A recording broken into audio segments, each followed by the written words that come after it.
Hoy vamos a sumergirnos en el diario oficial de El Salvador, el del miércoles 22 de octubre de 2025, para ser exactos. Puede sonar, bueno, un poco denso, pero créanme, es como una radiografía de cómo funciona el gobierno, la sociedad, día a día. Exactamente. Y la idea no es solo leerlo, sino buscar las claves, ¿no? Ver qué decisiones importantes o qué tendencias se esconden en esos acuerdos, resoluciones, hasta en los avisos más chiquitos. Entender el pulso del país, digamos. Justo eso, a través de sus documentos oficiales. Perfecto. Empecemos entonces. Relaciones exteriores. Parece que hubo movimientos con el personal diplomático. Sí, fíjate, hay dos acuerdos que llaman la atención. El primero, el 1404-2025. Se refiere al embajador en Vietnam, Rubén Omar Orozco Burgos. Alguien con mucha trayectoria, desde 1988. ¡Wow! ¿Y qué pasa con él? Pues lo pasan a situación de disponibilidad. Disponibilidad. Suena como estar en el banquillo. ¿Qué significa eso en la práctica para un diplomático? Bueno, es una figura que está en su ley, la Ley Orgánica del Cuerpo Diplomático. Básicamente deja de tener un puesto activo. O sea, no está ni en una embajada ni en Cancillería aquí. Ajá, pero no lo despiden. No, no inmediatamente. Recibe el 75% de su último sueldo, pero solo por 3 meses. Para el licenciado Orozco, esto empieza ahora, en noviembre de 2025. Ya veo. Y después de esos 3 meses. Ahí la cosa se complica un poco. La ley dice que si pasan 4 años en esa situación, sin que lo vuelvan a llamar al servicio activo, entonces sí, ahí ya procede el retiro. Ah, claro. O sea, es como una especie de limbo laboral pagado, pero tiene un límite de tiempo. Exacto. Y si no te reincorporan, pues adiós. Entendido. Y mencionaste que había otro caso. Sí, muy similar es el acuerdo 1405-2025. Aplica a la doctora Carolina Esperanza Hernández Melgar. Ella es consejera, estaba antes en Costa Rica y tiene carrera desde 2009. También pasa a disponibilidad. Para ella, el periodo de pago del 75% empieza un poquito después, en enero de 2026. Y la razón que dan es la misma. La misma, en ambos casos. La justificación oficial es necesidades del servicio. Necesidades del servicio. Suena bastante amplio, ¿no? Como un cajón desastre. Totalmente. Permite bastante flexibilidad a la Cancillería para mover sus piezas. Claro. Y más allá de estos casos puntuales, esto nos dice algo sobre la dinámica interna, ¿no? Quizá la incertidumbre que puede haber en una carrera que parece tan estable como la diplomática. Sin duda, refleja que las estructuras administrativas, por muy formales que sean, tienen sus mecanismos para ajustarse. Aunque claro, las razones específicas detrás de esas necesidades, pues no siempre quedan claras en el papel. Entendido. Bueno, dejemos la diplomacia por un momento y vayamos al mundo de los negocios. Hay una autorización del Ministerio de Economía para una empresa en zona franca. Correcto. Hablamos de Alumax SADCB. Ellos ya estaban operando en una zona franca, que como sabemos, da beneficios fiscales aduaneros a cambio de exportar y generar empleo, claro. ¿Y qué hacían originalmente? Producían bandejas de aluminio, algo bastante específico. Ok, ¿y ahora qué les permiten hacer? Porque dijiste que era una expansión. Sí, y bastante grande, fíjate. El acuerdo les da luz verde para, fabricar, producir, transformar, maquilar, procesar, básicamente de todo, pero enfocado en productos desechables para la industria alimenticia. Ajá, o sea, ya no solo bandejas de aluminio. No, ahora es mucho más amplio. Piensa en tapas, papel aluminio en rollo, platos, vasos, contenedores de plástico, de cartón, hasta film de PVC. Vaya, pasaron de un producto a casi toda una categoría de empaques. Prácticamente todo el espectro de empaques de un solo uso para alimentos. Y eso, supongo, implica cambios en lo que pueden importar bajo ese régimen especial de zona franca, ¿no? Justo a eso iba. El acuerdo modifica su lista de insumos que pueden traer sin pagar ciertos impuestos. Añadieron 6 códigos arancelarios nuevos. ¿Y qué tipo de cosas incluyen esos códigos? Pues de todo un poco, lo que te da idea de la nueva operación. Hay adhesivos especiales, guantes de trabajo, diferentes tipos de papel industrial, incluso redecillas para el cabello. Mira tú. Redecillas. Sí, muestra la diversidad de la nueva línea de producción que van a montar. Aquí lo interesante no es solo que una empresa crezca, sino cómo funciona el sistema de zonas francas, ¿verdad? Ajá.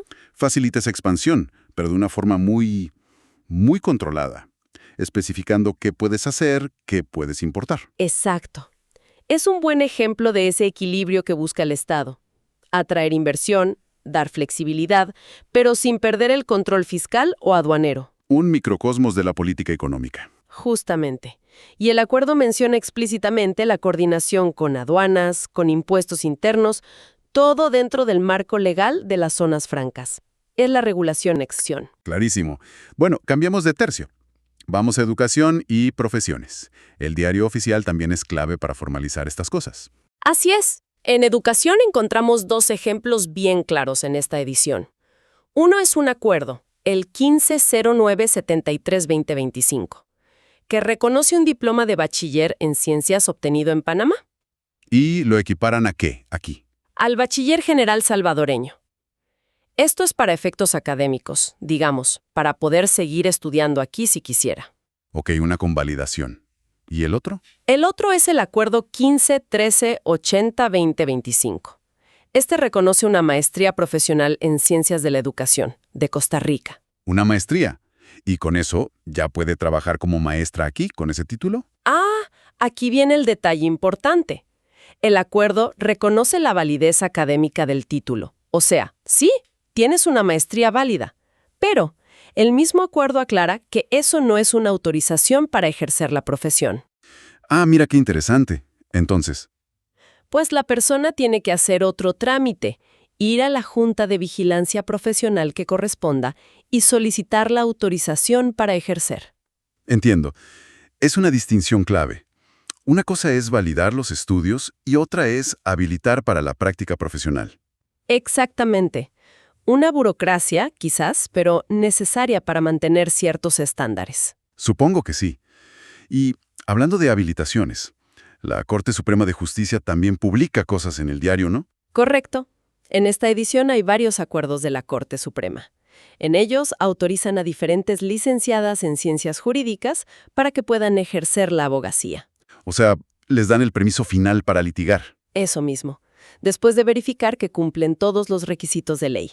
No hace falta listar todos los nombres, pero son varios casos. Claro. Ilustra bien ese último paso. La luz verde oficial de la Corte para poder actuar como abogada ante los tribunales. Entonces estamos viendo cómo funcionan los engranajes formales del sistema. Por un lado, cómo se integran títulos extranjeros y por otro, cómo se regula el acceso a profesiones clave como el derecho. Procesos esenciales, sí, para la movilidad de profesionales y para asegurar cierta calidad. Y el diario oficial es donde todo esto se hace público, se hace efectivo. Perfecto. Demos otro giro, ahora hacia la gestión interna del Estado. Hay una publicación bastante extensa sobre normas técnicas de control interno de CEPA. CEPA, la Comisión Ejecutiva Portuaria Autónoma. Suena complejo. Y lo es, pero es importantísimo.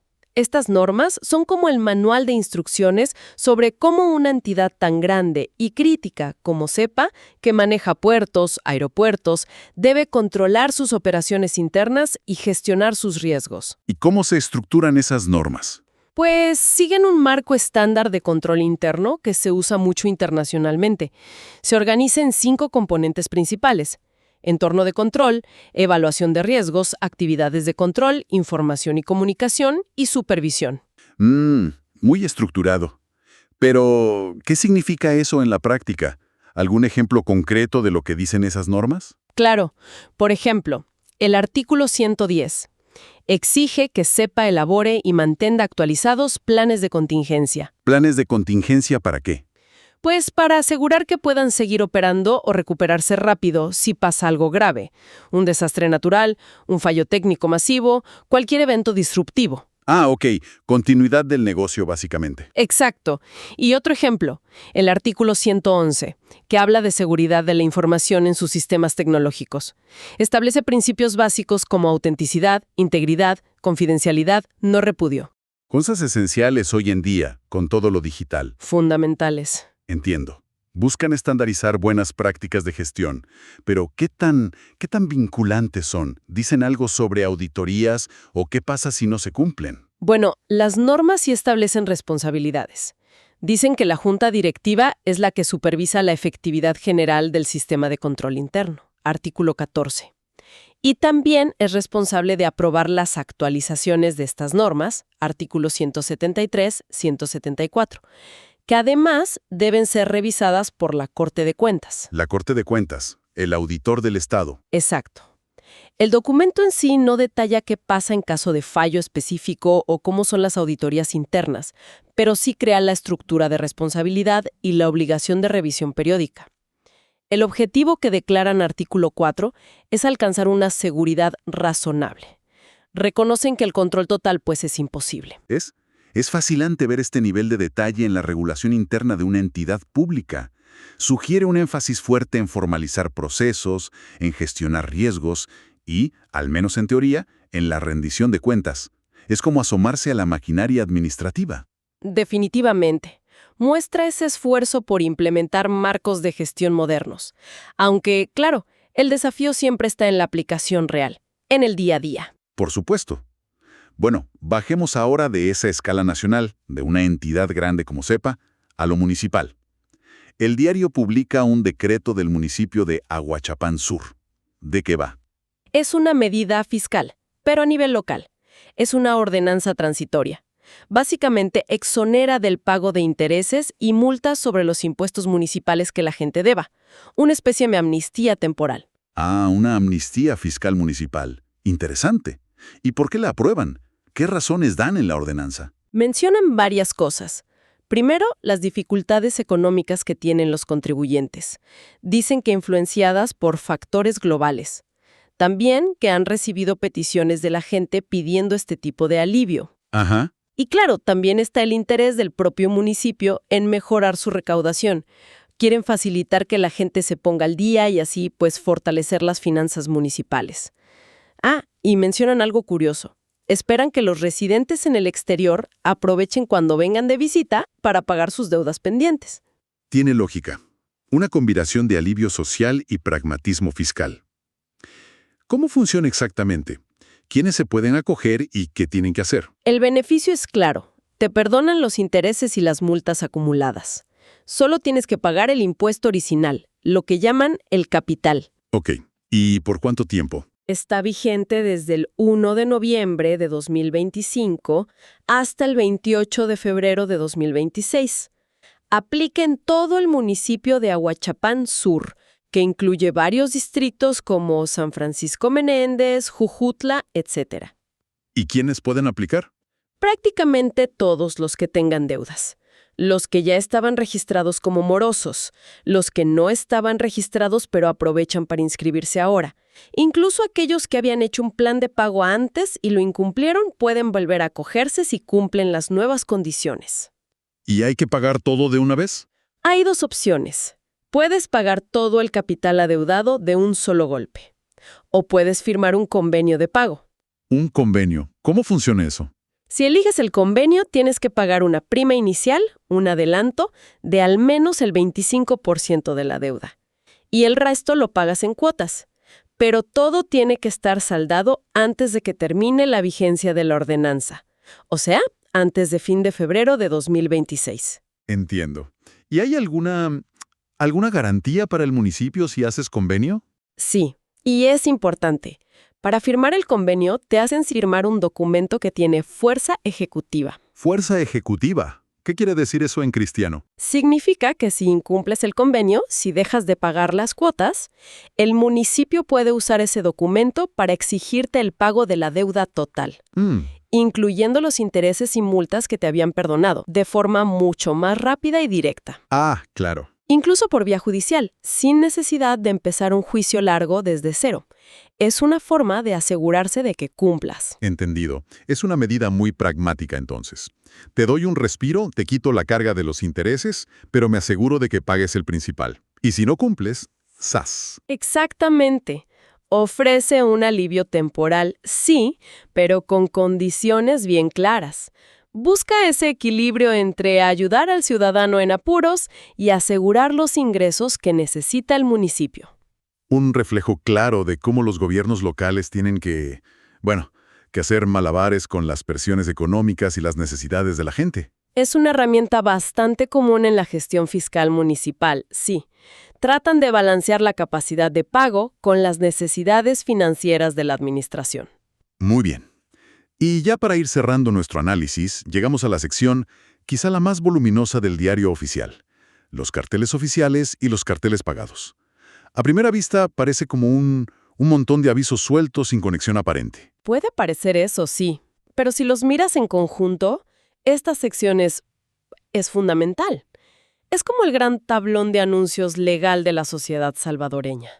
Aquí se publican un montón de avisos que son un requisito legal indispensable para que muchísimos trámites, personales o de negocios, tengan validez frente a terceros. ¿Qué tipo de trámites vemos reflejados ahí? Dame algunos ejemplos. Es increíblemente variado. Hay muchísimos, pero muchísimos avisos sobre herencias. Gente que está aceptando herencias, ya sea porque había testamento o porque no lo había, intestada. Declaratorias de quiénes son los herederos y avisos cuando parece que no hay herederos conocidos, lo que llaman herencia yacente. Ok. Herencias, ¿qué más? Propiedad. Mucho sobre propiedad. Gente que necesita sacar un título para un terreno que ha poseído por años pero no tenía papeles. Títulos supletorios de dominio. O personas que tienen un terreno en común con otros y necesitan definir bien los linderos. Delimitación de proindivisos. ¿Solo herencias y propiedades? Parece muy enfocado en eso. No, que va, hay mucho más. Encuentras convocatorias a juntas de accionistas de empresas. Avisos por si alguien perdió un certificado de depósito de un banco y necesita reponerlo. Anuncios de que una sociedad mercantil se va a disolver. Notificaciones judiciales a personas que no logran encontrar para entregarles una demanda. Emplazamientos. E incluso cosas tan definitivas como sentencias que declaran oficialmente muerta a una persona que lleva mucho tiempo desaparecida. Lo que se llama muerte presunta. Vaya, eso último es fuerte. ¿Podrías darnos un ejemplo un poquito más concreto para entender bien por qué es tan importante publicar estas cosas? Claro. Piensa en ese caso de la muerte presunta. En esta edición aparece una sentencia para un señor, Víctor Rafael Vázquez Marroquín, desaparecido desde febrero de 2018. La publicación en el diario oficial detalla los pasos legales que se siguieron, las citaciones que se hicieron, que se le nombró un defensor de oficio y, lo más importante, fija una fecha oficial presuntiva de muerte. ¿Y por qué es crucial esa fecha y esa declaración? Porque sin eso, su familia estaría en un limbo legal terrible. Con esa sentencia publicada ya pueden hacer trámites, reclamar seguros de vida, disponer de los bienes que dejó, resolver temas de pensiones o deudas. Sin la publicación oficial, nada de eso se podría mover. Entiendo. O el otro ejemplo que mencionabas antes, el de la aceptación de herencia, como el caso de Alfredo Sánchez que acepta a su esposa Rosalía Campos. Esa publicación hace que esa aceptación sea oficial para todo el mundo, ¿no? Y le permite a ella luego hacer otros trámites como vender una casa heredada o acceder a las cuentas bancarias del esposo fallecido. Exactamente. Cada uno de esos pequeños avisos que parecen aislados es en realidad un paso necesario y a veces el último paso de un proceso legal más grande. El diario oficial actúa como un gigantesco registro público. Da publicidad, da seguridad jurídica a miles de actos que afectan la vida, el patrimonio, los derechos de personas y empresas cada día. Es como el notario silencioso de la vida cotidiana del país. La verdad es que sí. Hemos cubierto un espectro increíblemente amplio hoy. Y todo a partir de una sola edición del diario oficial. Desde ajustes en la cúpula diplomática, la expansión de una empresa bajo reglas específicas de zona franca, pasando por cómo se validan estudios del extranjero, cómo se habilita a los abogados, las normas superdetalladas de control interno de CEPA. Hasta una medida fiscal muy concreta de un municipio como Ahuachapán Sur. Y terminar con ese torrente diario de trámites legales individuales que reflejan los carteles. Es que es una demostración muy clara, ¿no? De cómo este documento que a veces uno ve como algo meramente formal, burocrático, en realidad es una fuente riquísima Te permite entender las múltiples capas de cómo funciona el Estado, la economía, la sociedad salvadoreña en su día a día. Es donde las decisiones se formalizan, se hacen públicas y empiezan a tener efectos reales. Y nos deja con una pregunta final, quizás. Al ver todo este nivel de detalle regulatorio, desde esas normas internas de CEPAL tan minuciosas hasta las condiciones tan específicas de la amnistía fiscal en Aguachapán Sur, ¿qué nos dice todo esto sobre el equilibrio que busca El Salvador? Entre la transparencia, que es necesaria, la carga burocrática, que a veces parece inevitable, y el objetivo final de tener una gobernanza que sea realmente efectiva, ágil. Es una tensión interesante, ¿verdad? ¿Cuánta regla es suficiente y cuánta empieza a ahogar? Exacto. Es algo sobre lo que vale la pena seguir pensando, seguir observando en futuras ediciones. Bueno, gracias por acompañarnos en este análisis a fondo. Un placer como siempre.